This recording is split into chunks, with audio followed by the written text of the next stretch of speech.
Boa tarde, irmãos. Vocês estão felizes? Estende a mão para cá, me abençoa. Quem sabe tem uma palavra que vai virar uma chave na sua vida. Eu já fui muito ministrado agora por essa palavra, porque eu também já quis tantas coisas que hoje eu não quero mais. E a gente perde tanto tempo com necessidade. E o Senhor disse: eu já sei de todas elas. Então estende a mão para cá, me abençoa. Obrigado, Senhor. Obrigado por estar aqui, meu amigo Jesus. O Senhor é tudo que eu tenho, e nós não temos outro bem além de Ti. O Senhor é a minha fonte. Todas as minhas fontes estão em Ti. Não tem nada que eu queira mais do que ver a Tua face. Anseio pela Tua presença, Senhor. Derrama o Teu coração em nós aqui. Obrigado por esta tarde tão preciosa e tão gloriosa. Obrigado por estar aqui conosco. Obrigado pela Tua presença, Senhor. Nós prometemos Te dar toda a honra e toda a glória. Tenha paciência conosco, Espírito Santo. Tenha paciência conosco. Oh, Jesus, obrigado. Aleluia. Tome seu lugar, querido, por favor. Que bom estar aqui. Quero agradecer ao Emerson por estar nos introduzindo aí também nessa conferência. É a minha cara essa conferência. Eu amo missões, eu amo evangelismo, eu amo cruzadas. Hoje eu tenho que sentar, às vezes eu passo mais tempo sentado com pastores, mas eu amo estar em cima de caminhão. Eu amo estar com o megafone na mão. Eu amo a rua. Amém? Glória a Deus. Irmãos, o pastor Luciano já pregou as palavras bonitas tudo. Eu vou mexer aqui para ver o que sai. Eu queria falar sobre a cosmovisão de Deus. Ou seja, qual é a visão que você tem do Evangelho? Porque a visão que você tem do Evangelho é a que ela vai determinar até onde você vai no Evangelho. Qual é a visão que você tem de Deus? Quando você olha para a Bíblia, o que você pensa? O que você sente? Não é? E eu não sei, mas tem uma geração que se conformou a ser morna. Cara, não dá para ser morno. Alguém me disse assim: você vai perceber, Luiz, você vai ficando mais velho, você vai, sabe, você vai ficando menos pentecostal. Eu digo: meu irmão, eu vou ser um velhinho chapado. Não, eu estou com 57 anos e estou vivendo hoje, eu e a minha esposa, meus filhos, netos, ministério, vivendo o melhor tempo, porque quanto mais a gente entra, né, mais dá vontade de ir. Luciano estava ministrando aqui essa incompreensibilidade de Deus, irmãos. Essa coisa linda. Isso me fascina quando eu não compreendo tudo. E eu gosto de ficar ali na presença de Deus, tentando entender. Olha, irmãos, eu não sei quanto a você, mas eu estou cansado de fazer festa para quem não está com fome. Amém? Eu quero botar mesa para quem tem fome, para quem tem vontade. Amém? Ah, mas Deus não é surdo, mas eu também não sou mudo. Aleluia. Amém, irmãos? E alguém me disse: não, você vai ver, você vai ficando mais velho. Eu estou com 57 anos, irmão, e não paro de queimar. E eu estou que nem miojo, 3 minutos eu estou cozido. Sabe, é uma facilidade entrar. Não precisa de muito louvor, não precisa de muito, sabe, não precisa, pode estar em qualquer lugar. O Wi-Fi está ligado direto. Então eu acho que conferências como essa são perigosas para você, porque Deus pode ativar em você uma chave e você não vai prestar para outra coisa. Sabe, conferências como essa, Deus abre os seus olhos. Então, esse é o plano de Deus para a sua vida. Esse é o plano de Deus. E eu estou servindo ao Senhor, vai fazer 30 anos também no ministério. E eu sou mais novo que o Luciano. Não, estou brincando. Sou não, irmão. Mas eu comecei depois, né? Eu fiz mais safadeza, mais marvadeza. O Luciano veio primeiro, né?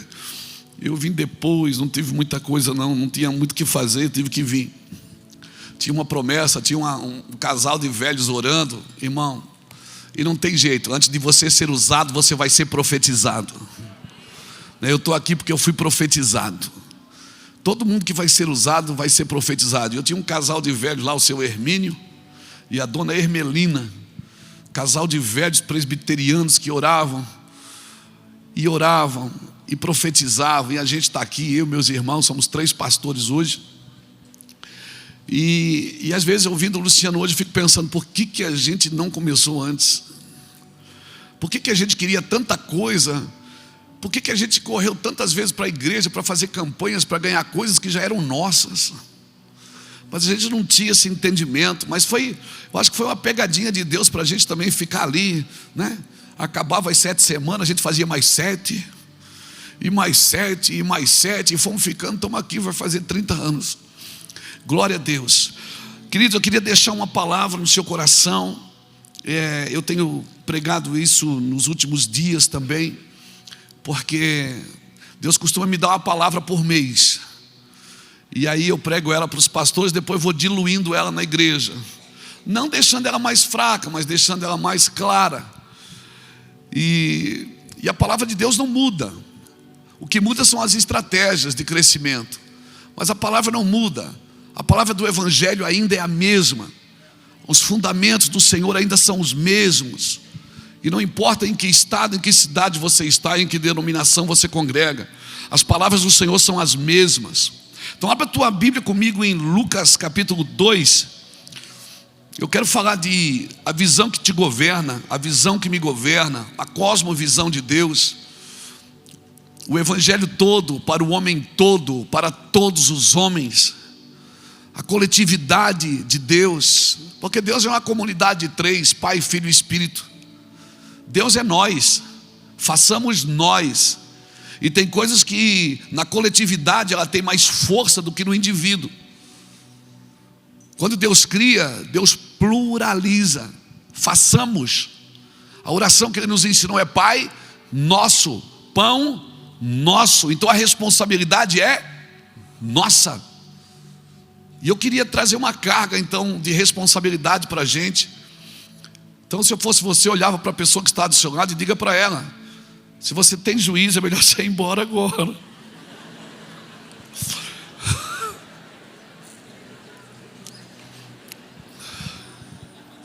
Porque tem uma ignorância que nos protege.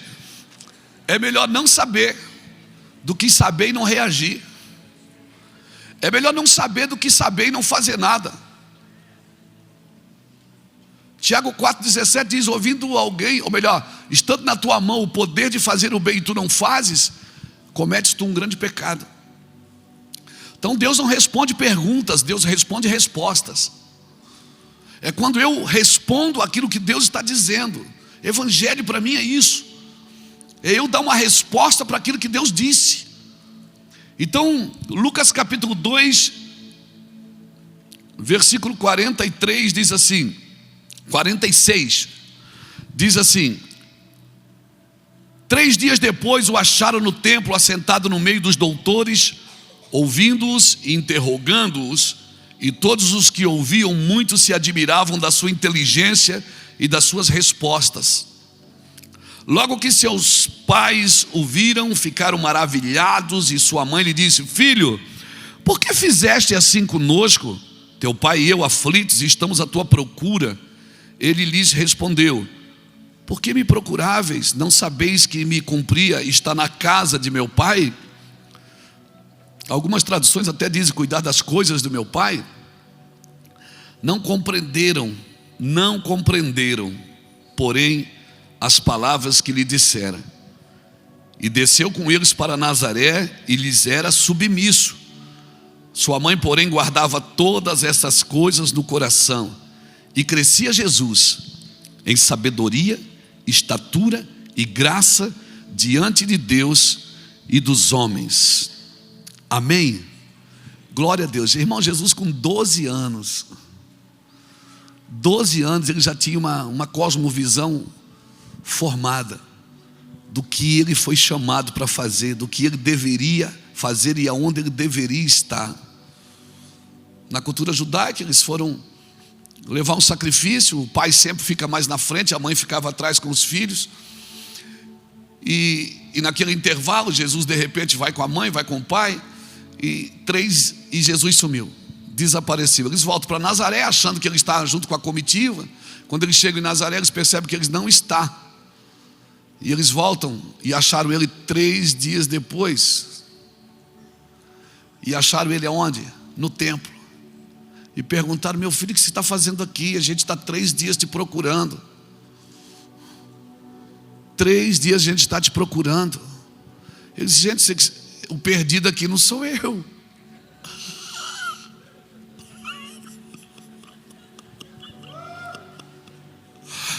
O perdido aqui não sou eu. Vocês não sabiam que eu deveria estar cuidando das coisas do meu pai? A Bíblia diz que eles não compreenderam. Eles não compreenderam. Mas quando eles saíram e foram embora, Jesus com 12 anos era submisso a eles, porque eram seus pais. Ou seja, mesmo eles sabendo tudo que ele sabia, ele estava submisso ao tempo determinado. Há um tempo e um modo para todas as coisas debaixo do céu, querido. Amém? Há um tempo e um modo. Deus faz tudo perfeito ao seu tempo. No tempo de Deus você não pesca, é o peixe que pula dentro da rede. Por isso é bom você andar no tempo de Deus, por mais que você saiba tudo, por mais que você conhece tudo, mas você precisa de uma palavra, um tempo, porque não é o modo que determina o tempo, é o tempo que determina o modo. Por isso eu comparo o ministério profético, eu comparo muito o ministério profético a um estilista de moda. Quem já foi num desfile de moda aqui? É horrível. Você olha aquilo e você diz: cara, ninguém vai usar esse negócio. Sapato de uma cor, sapato de outra cor. Você fica olhando aquelas roupas e pensa: cara, ninguém vai usar isso aí não. Mas quando chega na estação, está todo mundo usando. Por quê? Porque o estilista de moda, ele dita a tendência. E o ministério profético também faz isso. O ministério profético, o camarada está no verão, 40 graus, e ele está desenhando um casaco de pele. E aí quando ele mostra o casaco de pele, não faz sentido. Por quê? Porque está fora da estação. E quem olha aquilo que ele está dizendo diz: esse cara é louco. Só que esquece que a estação vai mudar. E quando a estação muda, tudo aquilo que foi dito, tudo aquilo que foi determinado, tudo aquilo que foi falado, porque há um tempo e um modo para todas as coisas debaixo do céu. Então não é o tempo, não é o modo que determina o tempo, é um tempo que determina o modo. Cutuca alguém aí e diz: a estação vai mudar, meu amigo. Guarda tudo que Deus te deu, deixa tudo pronto, deixa tudo preparado, deixa a arma engatilhada, deixa o arco e a flecha pronto, porque na hora certa, na hora certa, Deus vai empoderar você, e aquilo que você esperou 15 anos, 20 anos para acontecer, vai acontecer em 15 dias, em 15 minutos. Alguém está me entendendo aqui?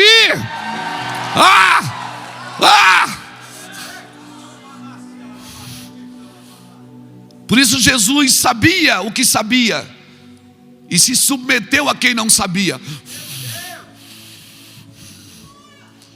Jesus sabia que sabia, porque ele falava e ninguém entendia nada. Mas ele estava submisso até quem não sabia, esperando o tempo certo. No tempo certo ele diz: mãe, preciso ir embora. Por quê? Porque o Espírito Santo me pegou. E eu preciso ser batizado, porque o Espírito agora vai habitar em mim. E a Bíblia diz que Maria guardava tudo no coração, porque ela também sabia o que estava por vir.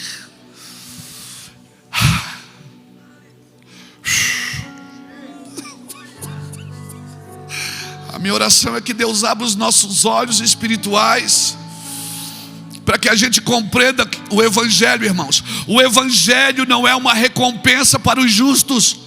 O Evangelho é uma esperança para quem está perdido. Ele não é uma recompensa para quem faz tudo certo. O Evangelho é uma esperança para os perdidos. E se o evangelho não abrir meus olhos espirituais, eu nunca terei uma cosmovisão sadia daquilo que Deus deseja de mim.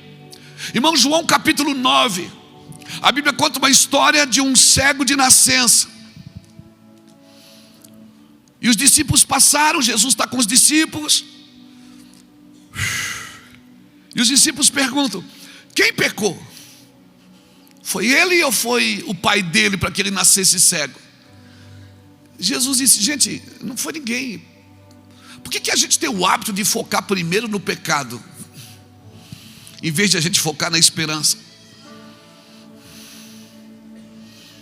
Jesus não foca no pecado. Não foi ninguém que pecou. Foi para que hoje se manifestasse a minha glória. Jesus chama ele, manda os discípulos chamarem, traz aquele homem. Jesus gospe no chão, faz lama, bota 2 olhinhos novos. O homem foi feito do pó, não foi? Então faltava os olhos. Vamos fazer os 2 olhinhos aqui. Fez 2 olhinhos e disse: vai lá e te lava no tanque de Siloé. O que significa Siloé? Enviado.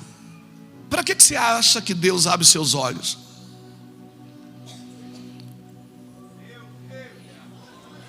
Para você ficar em casa esperando as coisas acontecer? Ou para você fazer as coisas acontecerem? E aquele homem aquele homem que estava pedindo esmolas, no caminho, ele vai no tanque de Siloé, se lava e volta. E quando ele volta, ele já volta enxergando.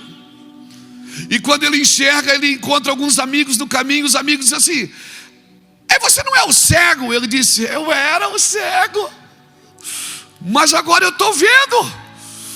Tá, mas quem é que curou você? Passou ali um homem, Jesus. Aí os caras começam a olhar para ele e dizer: você não era cego coisa nenhuma, é mentira. Não, eu era cego. Mas como é que você está vendo? Eu fui curado. Então você não era cego, deixa de ser mentiroso. Você estava enganando a gente aqui o tempo todo. Não, eu era cego.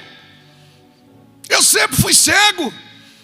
Os amigos que pediam esmola junto com ele disseram: vamos levar ele no templo. Isso é mentira. Levaram ele no templo.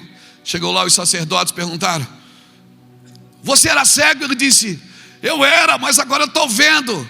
O sacerdote se rasgou e disse: blasfêmia, hoje é sábado, não é dia de ficar vendo, é dia de ficar cego. É para ficar cego. Eu disse: eu não sei, eu sei que eu era cego, mas agora estou vendo. Como é que você está vendo? Eu já falei. Alguém passou lá, um homem passou lá, passou lama no meu olho e mandou me lavar. Eu estou vendo. Mentira, você não era cego. Gente, eu era cego. Blasfêmia. Aí o homem começa a falar. Ele diz: será que ele não era esse Messias que haveria de vir? Aí os caras começam a dizer: você é louco, nós temos a Torá, nós conhecemos as profecias, nós temos tudo na mão, e você vem dizer para mim quem é o Messias? Ele diz: não, eu só estou falando, pode ser que não seja. Você tem pai, tem mãe? Tem, manda chamar o pai e a mãe dele. O pai e a mãe entram. Aí o sacerdote pergunta: é seu filho? É meu filho. Era cego? Essa é uma pergunta para ele. Nós não queremos nos envolver com isso. A gente congrega em outra igreja, não é nessa. Fala com ele, ele é de maior, ele responde por si. Mãe, dá uma força aí. Não, meu filho, resolve você e o sacerdote aí. E ele está lá e todo mundo dizendo: é cego? Não era cego. Ele dizia: eu era cego e não era cego. Aí daqui a pouco o homem solta: esse aí era o Messias que haveria de vir. Será que vocês também não querem ouvi-lo e obedecê-lo e segui-lo?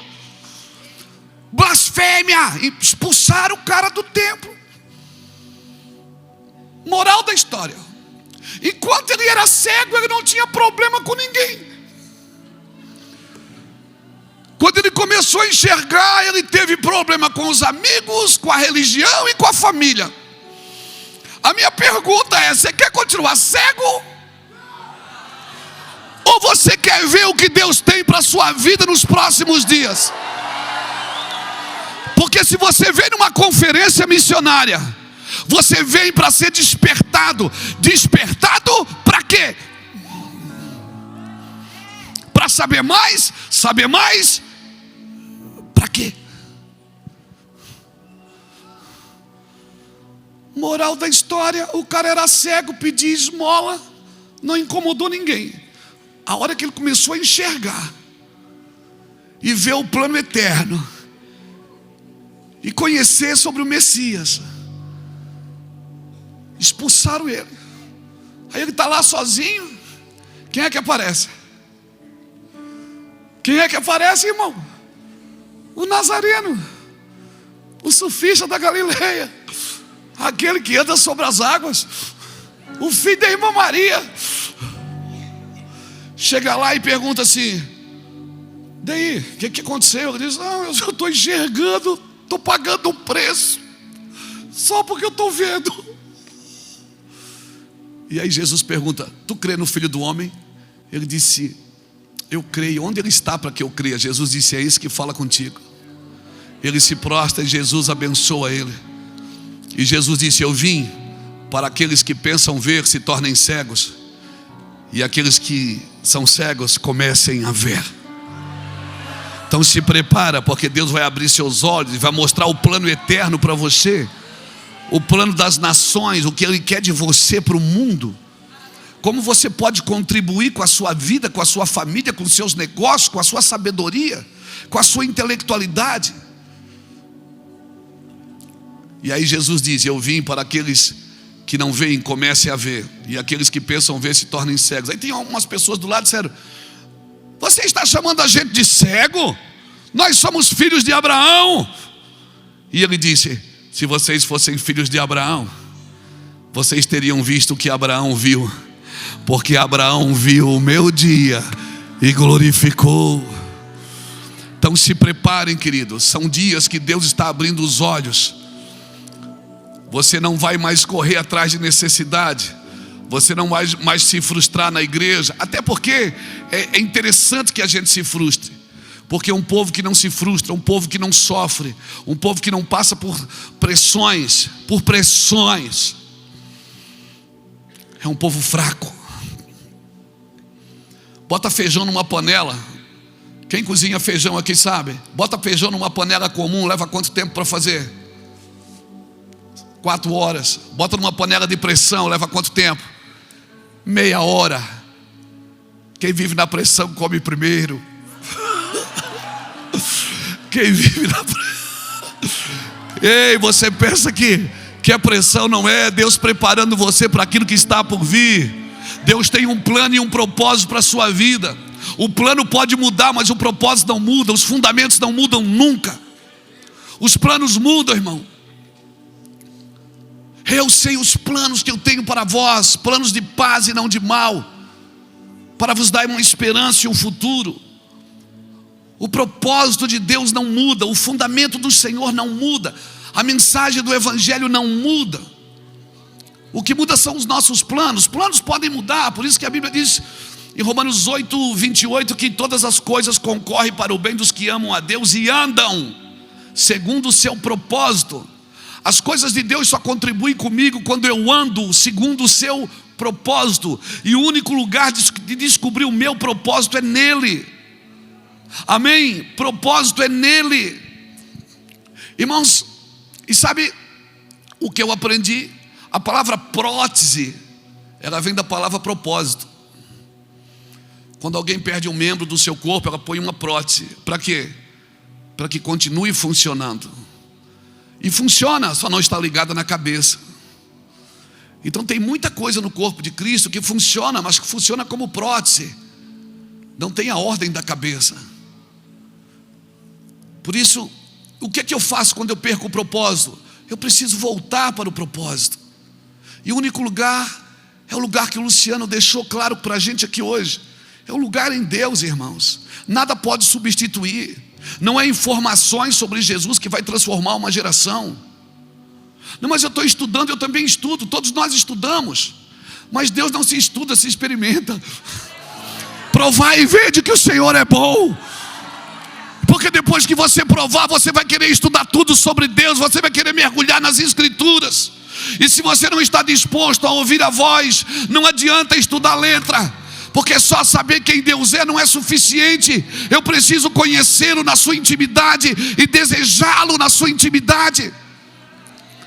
E depois de eu entrar nesse lugar, irmãos, não tem mais volta. É um caminho sem volta, não tem plano B. Deus não tem o plano B. Para você é o plano A. Deus fez um plano original para você. Ele não disse, eu vou fazer isso com o Luiz Hermínio, se der certo eu faço isso, se não der certo eu faço aquilo. Não, ele só tem um plano, o plano A de Deus, o plano original de Deus. E quando eu saio do plano, então ele cria um plano adicional, com o único objetivo de me trazer de volta para o plano original.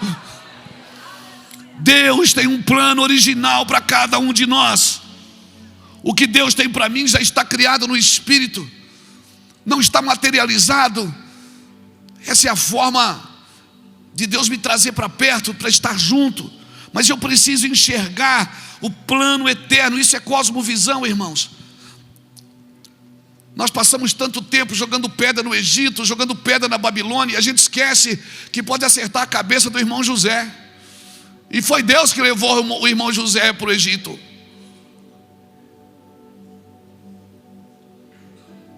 Obrigado pelo seu aleluia.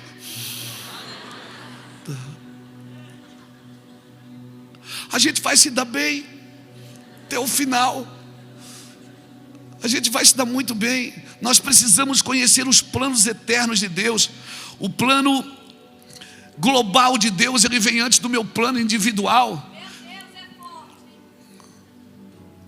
Deus vai pegar a minha vida e encaixar naquilo que Ele tem. Eu tenho o hábito de dizer, eu tenho um chamado. Não, querido, você não tem um chamado, é o chamado que tem você.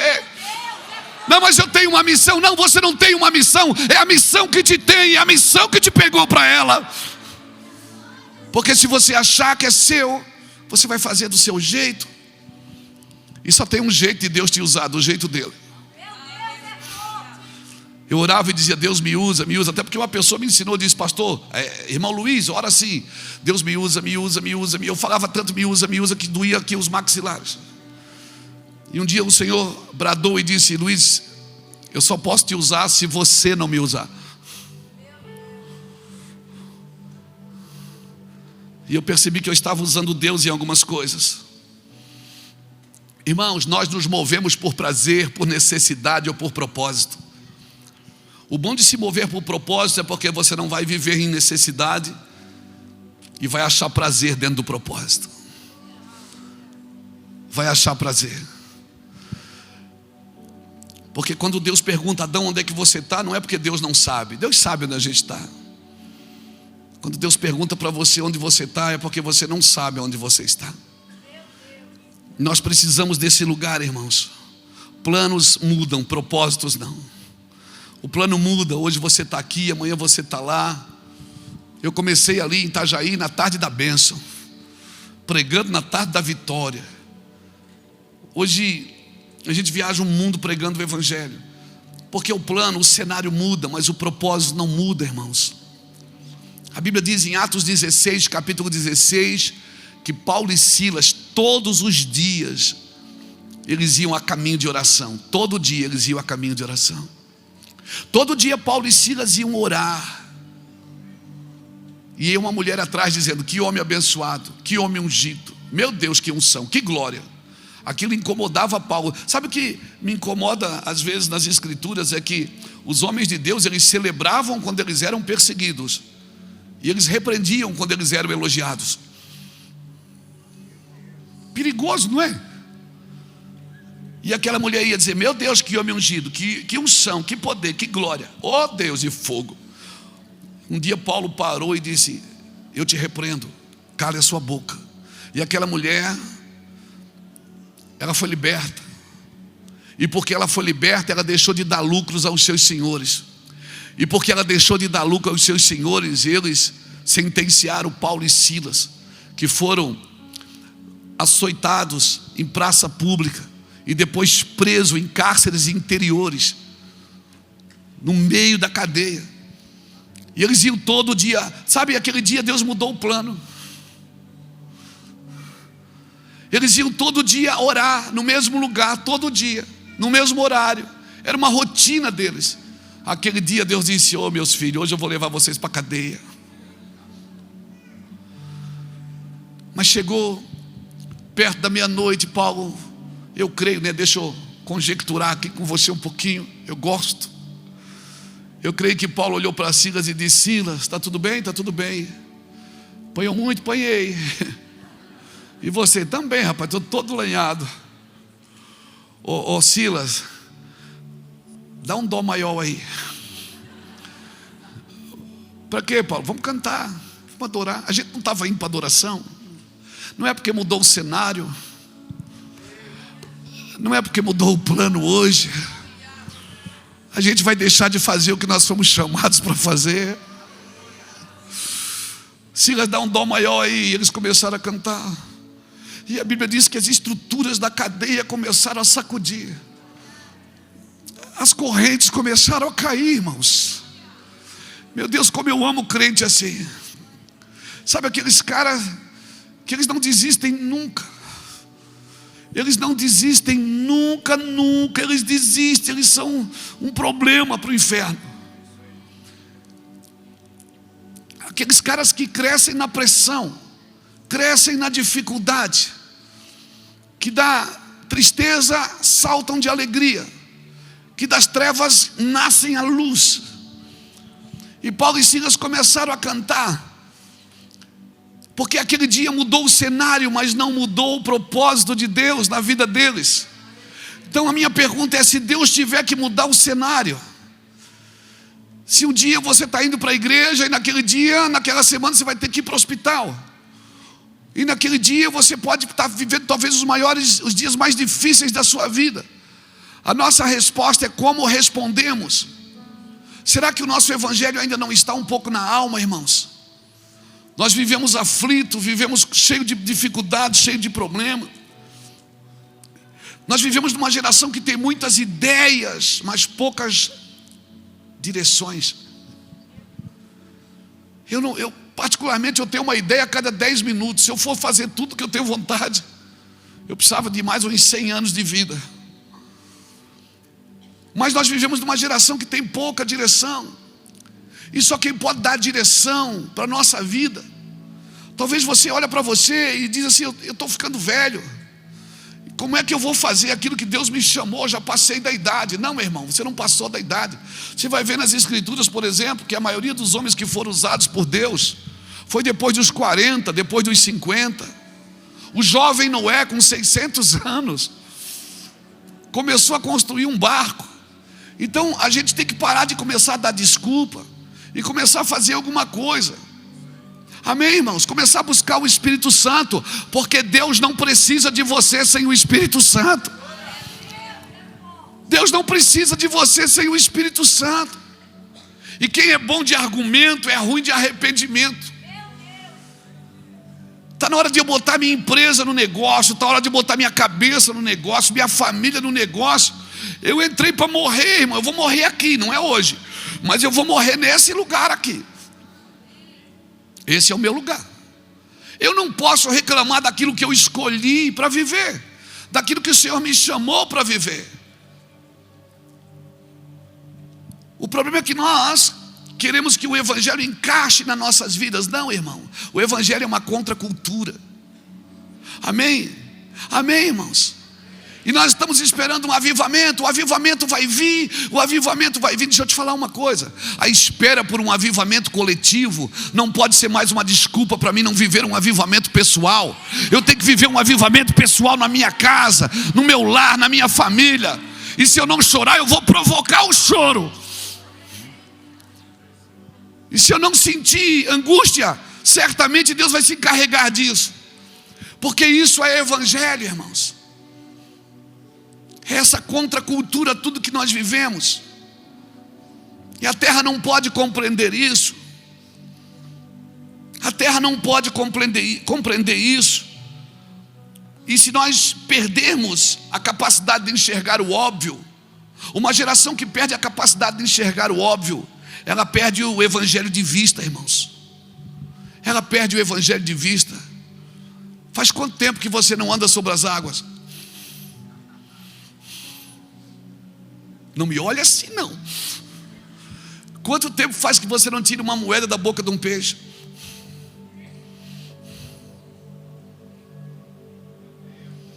Quanto tempo faz que você não experimenta algo sobrenatural?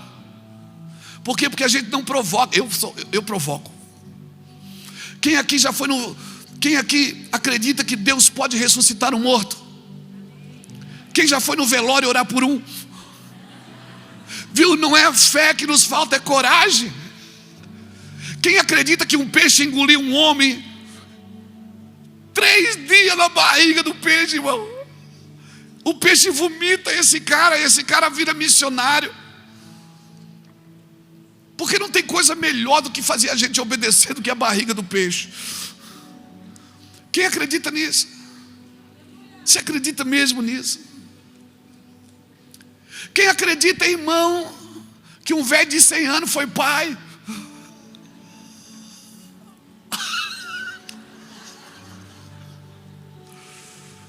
Você acredita nessas barbaridades?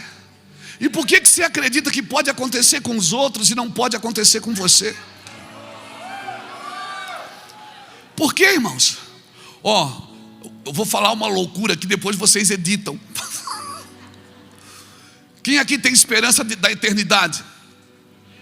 Você tem esperança de chegar na eternidade? Hein? Você tem ou não tem? Você quer ir para a eternidade mesmo? Não, raciocina comigo. Você vai estar andando, você vai passar por Abraão. Abraão vai passar ali, irmão. Você não pensa nisso? Você vai passar, vai ter um cara brincando com água, é Noé. O da água é Noé. Você vai passar por Salomão.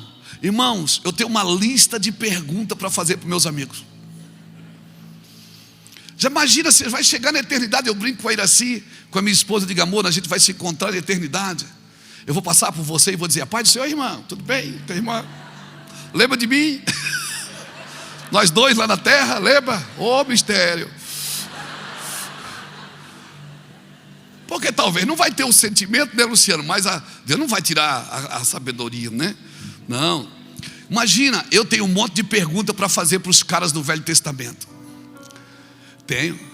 É coisa de criança, mas, né? Fazer o quê?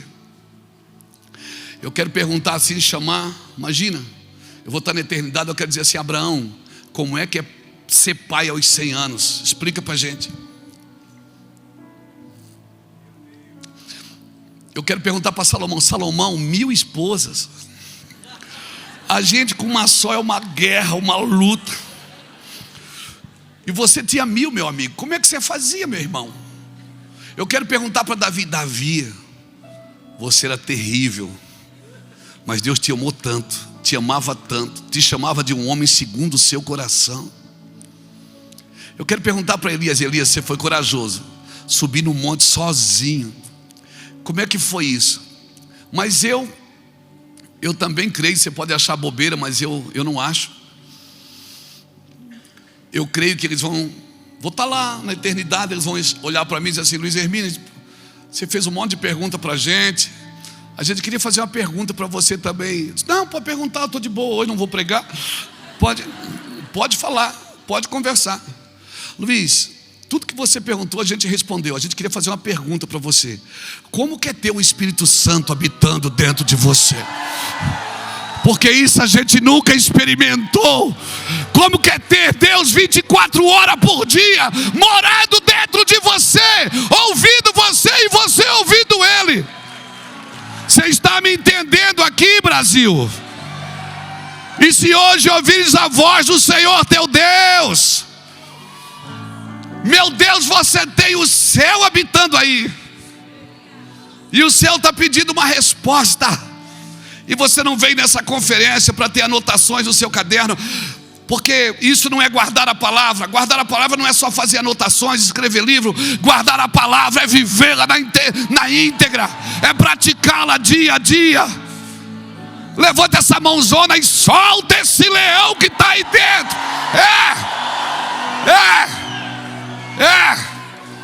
Eu vim aqui mexer com você hoje. Eu vim aqui dizer para você que o evangelho que você sonha existe. Eu vim aqui dizer para você que o sobrenatural que você sonha existe. Aquilo que você vê em filmes, vê em cruzadas, ele pode acontecer com você. Quem sabe aqui está o próximo Reinhard Bonk. Quem sabe aqui está a próxima Kathryn Kuhlman. Quem sabe aqui nesse auditório tem a próxima pessoa que Deus vai levantar nessa nação. Se eu estou aí, eu digo: é eu, Jesus. Eu só estou aqui porque eu disse é eu. Nem conjuguei o verbo. Eu disse é eu. Meu pastor estava pregando: Deus vai fazer isso. Eu digo: é eu aqui, pastor. Ele disse: tá bem, irmão Luiz. Eu peguei e fui para casa. Fui para casa animado, não tinha nada, nem dinheiro para o aluguel, mas tinha uma palavra aqui dentro: é você mesmo. Se você crê, é você mesmo. Se você quiser, eu quero. Se você entrar, eu abro. Ei, Luiz. Ei. Eu só estou aqui porque eu estou metido, irmão. Eu só estou aqui porque eu sou metido, porque eu resolvi acreditar. Eu resolvi acreditar. Mas eu não estou sentindo. Você não tem que titi nada. Você não tem que titi. Você tem que saber.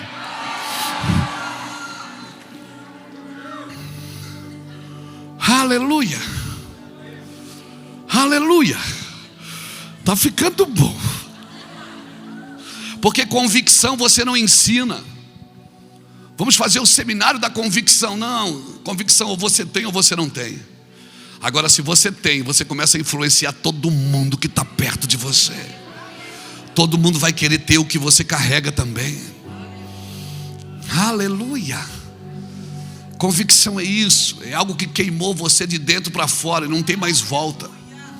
Você não consegue viver de outro jeito, meu irmão. Amém. Ninguém ensina convicção.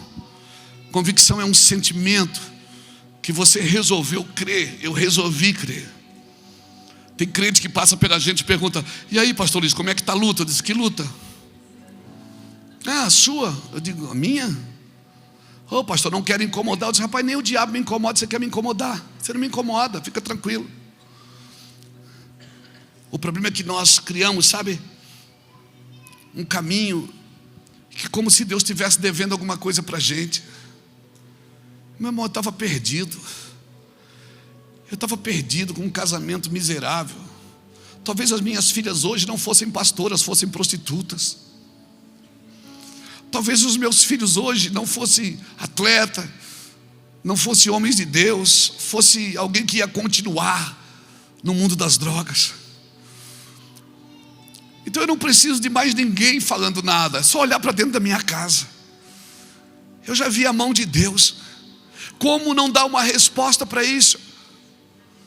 Como não corresponder àquilo que salvou a minha vida e a minha casa, que me deu um nome? As pessoas me chamam de apóstolo. As pessoas dizem: está com nós aqui, conosco o apóstolo. É eu. Me deu um nome. Me colocou em lugares, na mesa de reis. Mas eu confesso para você, eu estou com muita fome de Deus. Nada disso me impressiona. Eu quero ver a face de Cristo. Eu quero olhar para Jesus. E eu quero ver a face de Cristo. Essa é a minha fome e a minha sede. Então se prepare, irmãos. O Deus que você serve é o Deus que tirou Nabucodonosor do trono e colocou no pasto, mas que também tirou Davi do pasto e colocou no trono. Ele faz, ele põe e ele tira. Ele leva e ele traz de volta. Por quê? Porque ele é Deus. E eu só tenho que acreditar nos seus movimentos e acreditar no que ele diz. E quando o conforto chega, como disse o Luciano aqui hoje, é bom de pregar depois de alguém que a gente diz: como ele disse. Como ele disse, né? Quer ver ficar por último na conferência é melhor? Porque todo mundo já disse tudo, a gente só copia o que os outros dizem e fala também. Como disse o Luciano aqui hoje, eu já quis tantas coisas. Eu já quis ser o maior pregador de Itajaí. Eu já quis ter a maior igreja da cidade. Eu já quis ser o pregador mais influente do Brasil.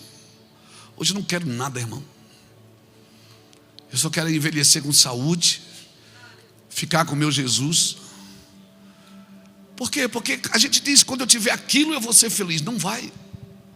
Aquilo vai chegar na sua mesa, na sua porta, na sua casa, e você vai ver que sempre vai te faltar algo. E quando você chegar no fim da sua vida, você vai ter a sensação que poderia ter feito mais, poderia ter ido mais, poderia ter estendido mais a mão, ter investido mais. Porque essa é a beleza de andar com Jesus, irmãos. E quando você anda com Jesus, você pode sossegar, porque quando o conforto chega, você não ameaça mais a missão. Tem pessoas que quando o conforto chega, a missão fica ameaçada, porque ele dorme em cima da espada. Tem gente que diz, aquele cara depois que ficou rico desviou. Não, irmão, o dinheiro não desvia, só revela. Mas o dinheiro é do diabo. O dinheiro não é do diabo, irmão. Quer ver o diabo? Fica sem dinheiro para você ver.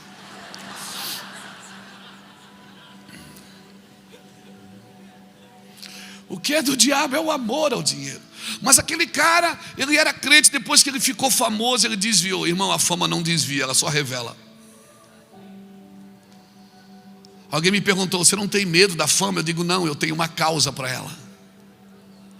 Eu tenho uma causa, porque se Jesus me deixar conhecido, Ele ficará conhecido em toda a terra. Se você tem uma causa para aquilo que você está fazendo, se você tem uma causa para aquilo que você está fazendo, nós estamos hoje em 3 conferências, aqui, São Paulo e Marília, as 3 conferências falando do mesmo propósito, porque não, estão em casas diferentes, em estados diferentes, em lugares diferentes, cidades diferentes. Por quê? Porque o que nos une não é a casa, é a causa. Às vezes estamos na mesma casa, mas não temos a mesma causa. O meu objetivo é despertar você para a causa de Cristo, irmãos. Então o Senhor está dizendo que eu tenho que ir para a missão, eu tenho que deixar tudo e vender tudo e ir embora para as nações? Não, não. Quem já se desprendeu não precisa se desfazer. Quem já se desprendeu não precisa se desfazer, porque Deus só tira de você aquilo que você não se desprendeu. Se você já se desprendeu, você não precisa se desfazer de nada, porque nada mais é seu. Na realidade só é seu o que você já entregou para Cristo. Eu estou viajando aí nas nações, o diabo diz, vou matar teu filho. Eu digo, não é meu. Você não leu não, Satanás, que os filhos são herança do Senhor? Não é meu não, é do Senhor. Eu vou destruir, não vai, porque não é meu. Eu não tenho que proteger aquilo que não é meu, já botei na mão e está lá. Quem aqui já entregou tudo para Cristo? Então se você já entregou tudo, você não tem que ter medo de perder nada, porque nada mais é seu. Nem a sua vida é sua se você já entregou. Então eu preciso mudar a ótica de como eu vejo o Evangelho. A cosmovisão vai me ensinar isso. Irmãos, Deus vai gerar habilidade na sua vida para responder às demandas. E você vai ver uma coisa, quem aqui é pastor? Tem pastor de igreja aqui? Pastor de igreja? Pastora? E tem crente normal também, né? Amém. Quem é pastor de igreja aqui sabe o que eu estou falando, irmãos. Pessoas que não andam com Cristo, elas só criam demandas para a igreja. Pessoas que não andam com Cristo, toda semana você tem que fazer alguma coisa. Mas quem anda com Cristo, elas não precisam ser cuidadas, porque elas estão sendo desenvolvidas para andar com Cristo e para desenvolver o seu ministério, o seu trabalho, a sua ação. Então a minha oração é essa, irmãos, que a gente ande nesse lugar e conheça Deus. Daniel tem uma palavra forte que ele fala, acho que é Daniel 11:32, ele diz que o povo que conhece o seu Deus se tornará forte e fará proezas. Um povo que conhece a Deus, identidade, se tornará forte e fará proezas. Quando você conhece a Deus, quando você tem uma revelação de quem Deus é, se tornar forte, isso vai ser a sua identidade, e fará proeza, é a sua realização. Então a realização está na sua identidade, que está na sua revelação. Qual é a revelação que você tem de Deus? O que eu penso acerca do Evangelho? Eu não posso, o Evangelho não tem a ver comigo, irmãos. Deus me salvou para salvar. Sabe qual é o problema? O problema, eu sou um ministro do Senhor, eu prego o Evangelho quase todo dia. E nesse fogo, é sempre nesse fogo. Eu vou dar aula, ontem eu dei aula para os casais, escola de pais. Aí, irmão, não dá certo. Nós terminamos tudo chapando. Eu começo falando dos 4 pontos, no terceiro ponto eu já desvio. Sempre nesse fogo, mas quando Deus trata comigo é diferente. Elias foi um homem que Deus usou e ele orou e desceu fogo do céu. Ele orou e parou a chuva. Ele orou e a chuva voltou. Mas quando Deus foi tratar com ele, Deus não estava no fogo. Deus não estava no vento, Deus não estava no relâmpago. Esse é o problema.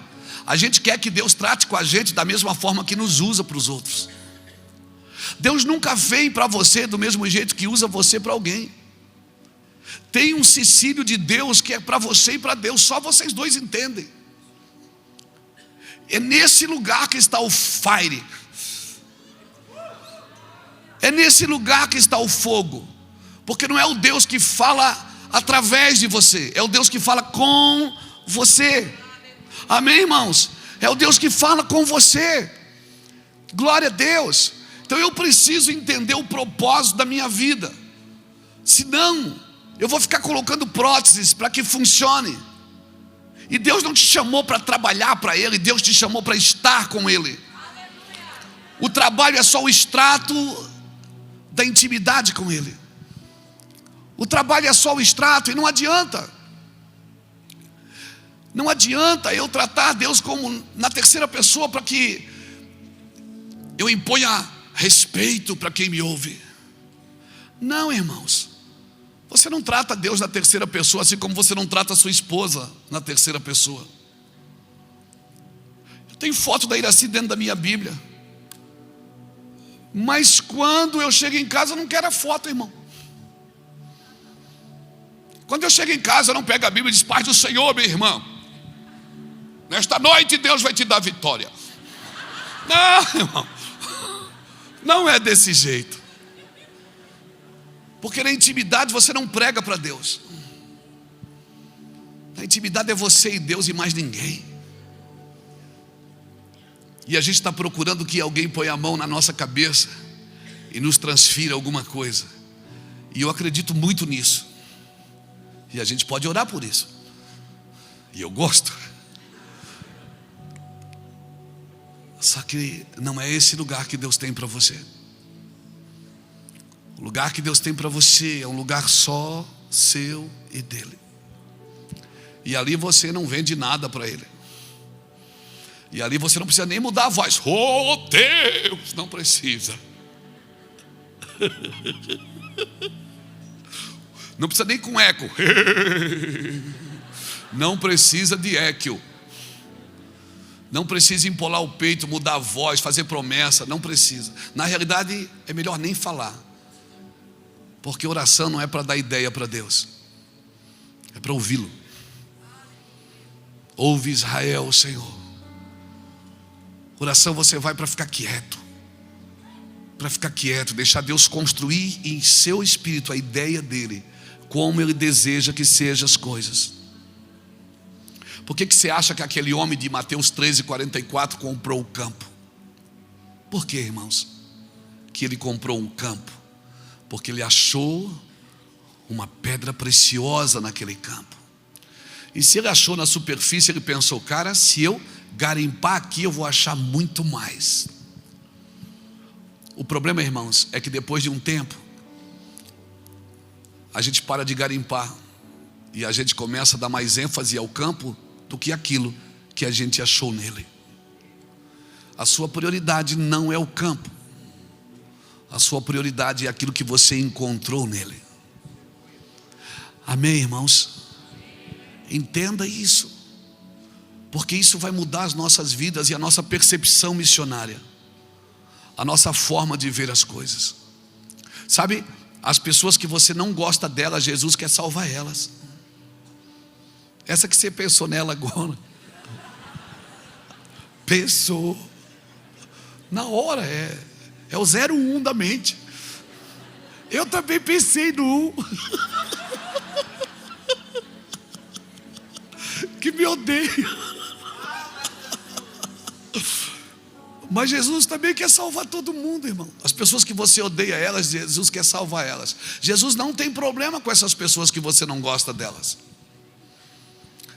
Na realidade, Jesus não tem problema com ninguém, porque o mundo não espera Jesus voltar. Quem espera Jesus voltar é a igreja. Então o mundo espera o quê? O mundo espera a manifestação dos filhos de Deus, daqueles que sabem que Jesus vai voltar, aqueles que podem convencer o mundo através do seu Espírito, do Espírito de Deus. Não cobre do mundo. Quando Jesus falava, ele dizia assim, os discípulos perguntavam: por que você fala por parábolas? Ele diz: porque aqueles que estão de fora, mas vós que estás dentro. Cara, você está dentro. Deus não vai falar com parábolas com você. Na realidade, Ele não queria nem usar um pregador para falar contigo,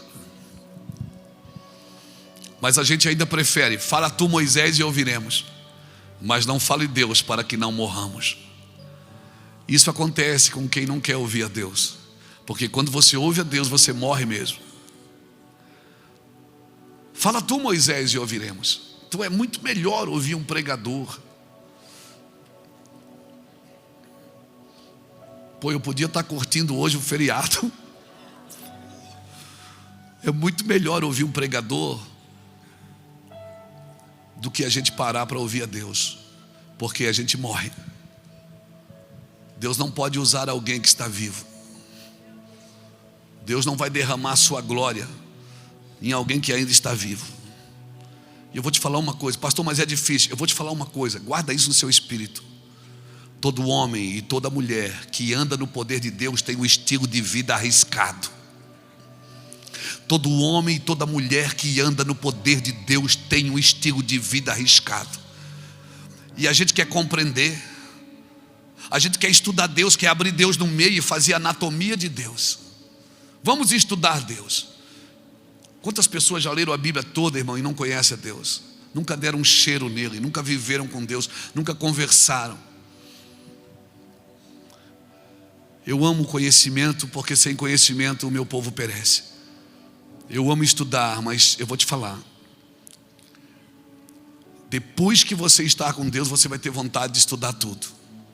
Mas por favor, não comece pela instrução, comece pela contemplação.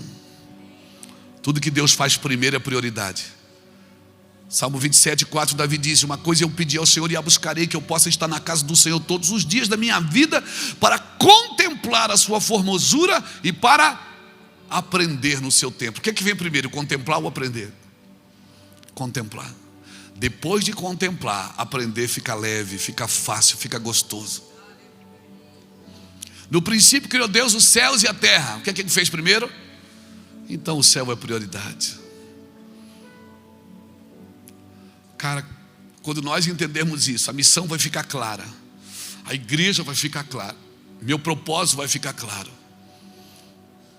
Por muitas vezes na Bíblia, pelo menos 3 vezes você vai ouvir Deus falando: uma coisa é necessária. Ele falou isso para Marta: uma coisa é necessária, e a Maria escolheu a melhor parte. Depois Paulo fala isso em Filipenses capítulo 3, versículo 13: uma coisa eu faço, que esquecendo das coisas que para trás ficam, avanço para aquelas que estão diante de mim. Uma coisa é necessária. Davi também diz no Salmo 27:4: uma coisa eu pedi ao Senhor. Quando nós formos pessoas de uma coisa só, todas as outras coisas vão achar o lugar delas na nossa vida. Se eu for homem de uma coisa só, todas as outras coisas, os negócios vão achar o lugar dele na minha vida, o meu time de futebol vai achar o lugar dele na minha vida, minha família vai achar o lugar dela na minha vida.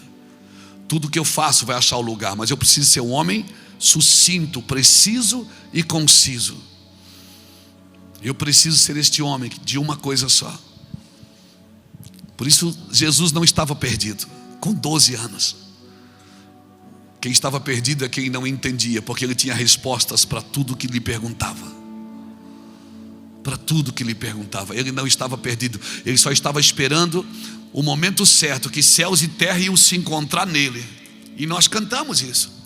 Céus e terra se encontram, alinhando. Onde é que céus e terra se encontram, irmãos? No único lugar que o céu e a terra se encontram. O único ser que tem do céu e tem da terra é você. Você é pó da terra, mas tem o Espírito dos céus, o Espírito de Deus em você. Céus e terra se encontram aonde? Em você. Esse código, esse DNA do céu e a terra se encontrar dentro de uma pessoa é que vai trazer transformação, irmãos. Vai ficar tudo tão claro que você vai se assustar. Tudo tão claro, e você não se torna mais presa de nada. Você não se torna uma presa fácil de nada. Então, por favor, creia nisso e queira isso mais do que qualquer coisa na sua vida. Certamente Deus vai pegar a gente e vai deixar a missão clara. Vai deixar a missão clara. E não tente entender um homem, uma mulher que caminha a passos largos com o Senhor. É difícil compreender. A Bíblia diz que ele não consegue ser discernido por ninguém, mas ele discerne a tudo. É possível, irmãos, viver aquilo que nós sonhamos viver, como o Evangelho. Eu sei, porque eu sou a pessoa mais impossibilitada, mais improvável que você talvez vai conhecer na sua vida, de viver o que nós estamos vivendo hoje. Eu e você precisamos ter esse coração. A missão, ela tem um propósito, não dois, ela tem um propósito. E Deus te chamou, e você não está na terra por causa de um propósito. Até no casamento, Deus não une pessoas, Ele une propósitos. Deus une propósitos. Então se prepare. Por isso que eu disse para você ir embora no começo, porque essas coisas incomodam. Porque isso é avivamento. Avivamento é quando Deus ofende a mente para revelar o coração. Avivamento não é a tampa voando, é o fundo caindo. Avivamento não é quando eu saio alegre com o pregador, é quando eu saio triste comigo mesmo. Avivamento é quando eu vou para casa pensando, cara, eu preciso mudar. Eu preciso mudar, eu estou tentando compreender uma coisa que já está pronta em Cristo. Que já está pronta em Cristo. Alguns de nós precisamos voltar, e eu termino aqui. Alguns de nós precisamos voltar em algum lugar em Cristo. Eu estava conversando com um empresário esses dias, ele disse, Luiz Hermínio, hoje está muito difícil a gente ser honesto. Eu disse, é mesmo, irmão? Ele disse, é muito difícil ser honesto hoje. Eu disse, meu irmão, nunca foi. Nós estamos vivendo um melhor tempo para ser honesto. Ele disse, por quê? Eu disse, porque tem pouca concorrência. Tem pouca concorrência para ser leal e honesto e fiel. Então quem for honesto, leal e fiel vai sobressair dos demais, irmãos, nesses dias.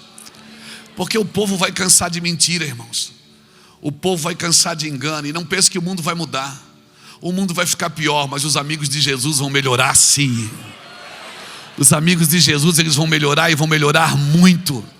As famílias que servem a Deus, elas vão melhorar e vão melhorar muito. Amém? A prosperidade de quem serve a Deus vai melhorar e melhorar muito. Talvez eu e você precisamos voltar em alguns lugares em Deus. E eu termino aqui.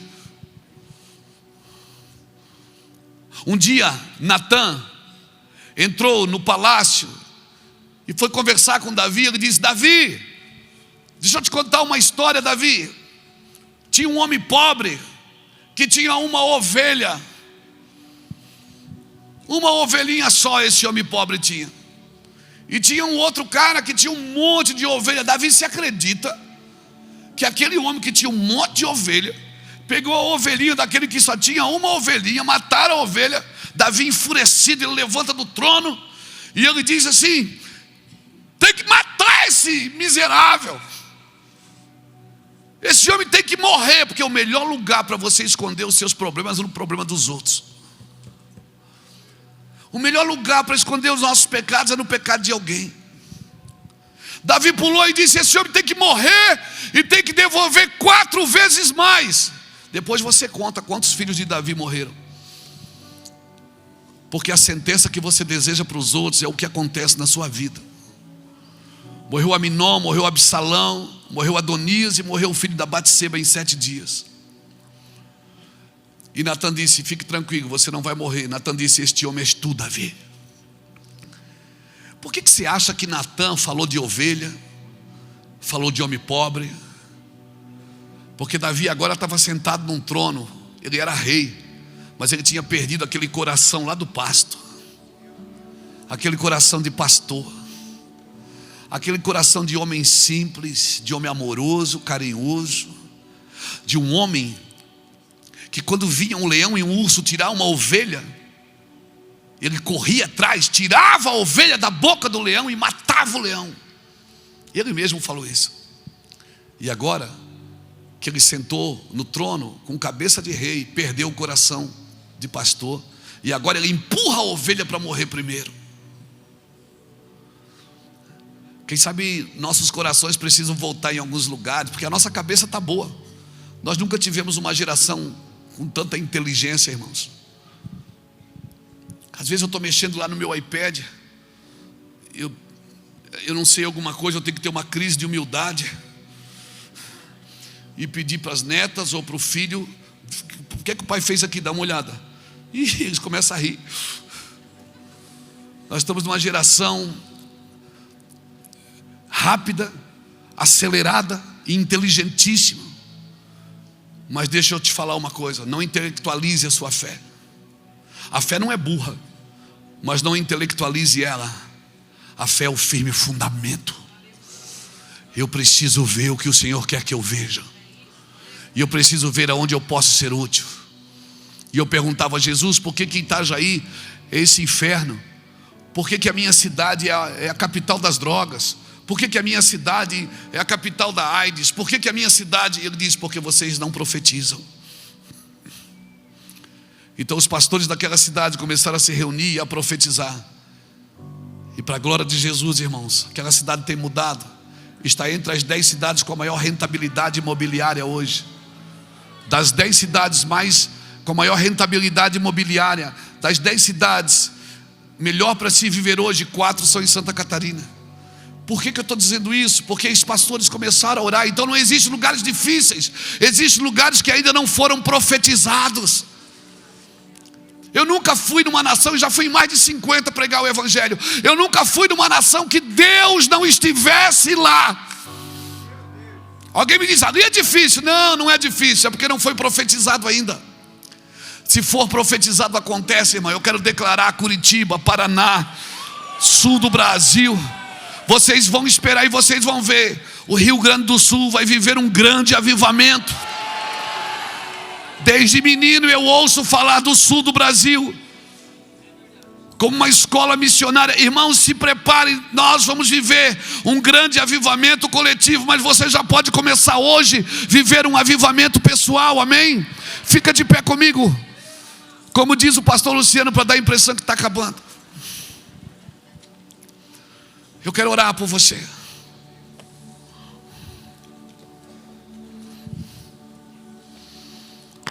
E eu quero orar por mim também.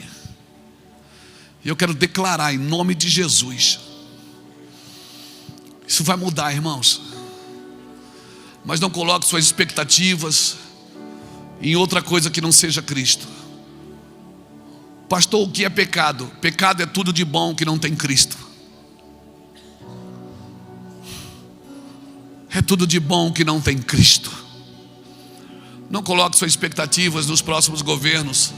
Não coloque sua expectativa em Brasília. Coloque na eternidade, irmãos.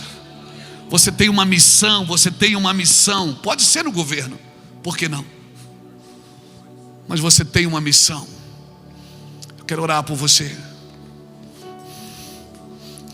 porque para mim isso é viver no fogo, estando aquecido sempre, diretamente, sempre, sempre, sempre. Eu quero viver isso, irmãos. Eu não estou contente só com isso. Eu sei que tem mais. Eu quero viver tudo que o Senhor tem para minha geração. Amém? E também quero ser lembrado, não como apóstolo, talvez não como pastor, mas como a fama que Jesus tinha, amigo de pecadores. Então, se vocês ouvirem falar, o Luiz é amigo de pecadores, é verdade, não é mentira, porque eu sou mesmo. Porque eu acredito que Jesus pode transformar a vida das pessoas, assim como transformou a minha, e eu não desisto de ninguém. Pensa no crente chato, sou eu. Amém? Nós vamos adorar o Senhor com uma canção. E eu quero pedir, na primeira parte nós oramos e pedimos para que o Senhor desse mais vida de oração para nós. Agora eu quero pedir outra coisa. Eu quero pedir que você peça ao Senhor: Senhor, queima os meus olhos com o teu fogo, para que todo mundo que eu ore seja incendiado também. Olharam para Ele e foram iluminados, e os seus rostos não ficaram confundidos. Nós vamos adorar o Senhor e você vai pedir isso, amém? Feche seus olhos então e peça isso ao Senhor.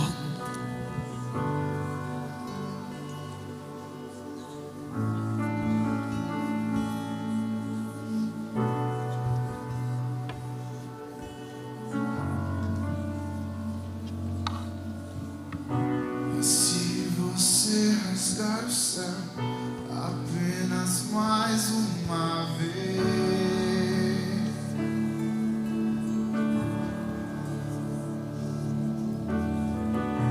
se você descer e fizer Deus grandes feitos